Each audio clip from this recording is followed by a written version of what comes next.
बहुत पुरानी बात है। एक विशाल जंगल में बहुत से पशु पक्षी रहा करते थे। उनके बीच एक सांगली नाम का बड़ा ही नेक हिरण भी रहता था। वो बहुत ही मेहनती, मिलनसार और परोपकारी था। वो अपने मन, कर्म और वचन से सबका ख्याल रखता था। किसी का स्वास्थ्य खराब होने पर वो हालचाल लेने के साथ साथ उसके उपचार की भी व्यवस्था करता था। वो जहाँ रहता था वहाँ अपने मेहनत से चारों तरफ हरियाली फैलाए रहता था। एक बार रंगीला स्वयं बीमार हो गया। उसे ऐसा बुखार आया कि उतरने का नाम ही नहीं ले रहा था। उसने दवा ली लेकिन कोई लाभ नहीं हुआ। उसकी बीमारी की खबर जंगल में फैल चुकी थी, लेकिन उसे देखने के लिए कोई नहीं आया। तब उसका मन अधिक मूर्छित हो गया। उससे उठा नहीं जा रहा था। फिर भी वो उठकर कुछ खाने के लिए गया और उसने देखा 2 हिरण उसके इलाके में आए हुए थे। वो बड़ी बड़ी हरी हरी घास खा रहे थे। उन्होंने जब सांगली को देखा तो मुस्कुराने लगे। अरे सांगली, कैसी है तुम्हारी तबीयत? हम तो तुमसे ही मिलने आए हैं, तुम्हारा हाल चाल जानने आए हैं। हाँ सांगली, हमने सुना तुम्हारी तबीयत बहुत खराब है, तो हमसे रहा नहीं गया, इसीलिए चले आए हैं। अब बताओ कैसी तबीयत है और तुम्हें दवा लेनी पड़ेगी। यह कहकर दोनों हरी हरी घास खाने लगे। मैंने इस जगह के बारे में जितना सुना था उससे भी अच्छा पाया। सांगली ने बड़ी मेहनत से गुलशन सजाया है।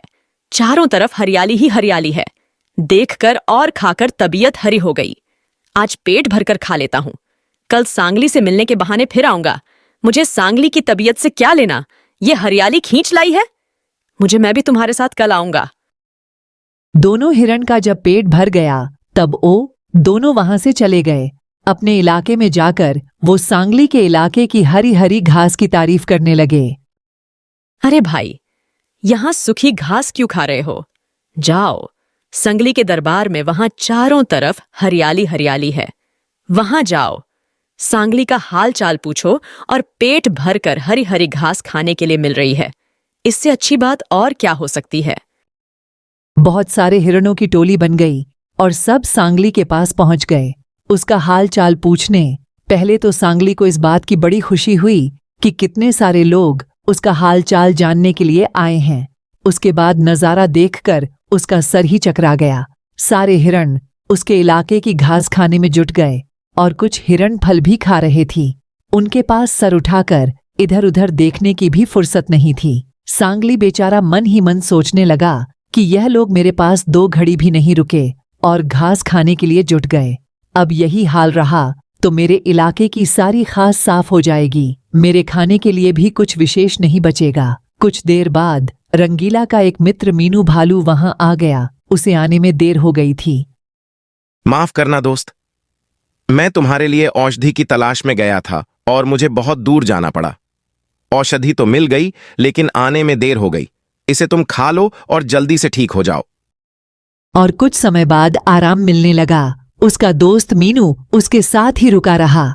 2 दिन के बाद सांगली हिरण की तबीयत ठीक हो गई, लेकिन उसके खाने के लिए ना घास बची थी ना कोई फल बचा था। उसकी सारी मेहनत पर पानी फिर गया था। वह उदास हो गया था। मतलब का संसार है, ज्यादातर सब दोस्ती का दिखावा करते हैं, सब अपने फायदे की सोचते हैं। तुम चिंता मत करो, हम दोनों मिलकर गुलशन सजाएंगे, एक नई दुनिया बनाएंगे। यह कहानी से हमें इस बात की जानकारी मिलती है कि मन में कपट रखने वाले मित्र शत्रु से भी ज्यादा खतरनाक होते हैं। तो दोस्तों, ऐसे दोस्तों से सावधान रहे और हमेशा सतर्क रहे। तो दोस्तों, यह कहानी आपको कैसी लगी हमें कमेंट करके जरूर बताइएगा। तो मिलते हैं एक और मोरल और इंटरेस्टिंग कहानी के साथ। तब तक के लिए नमस्कार।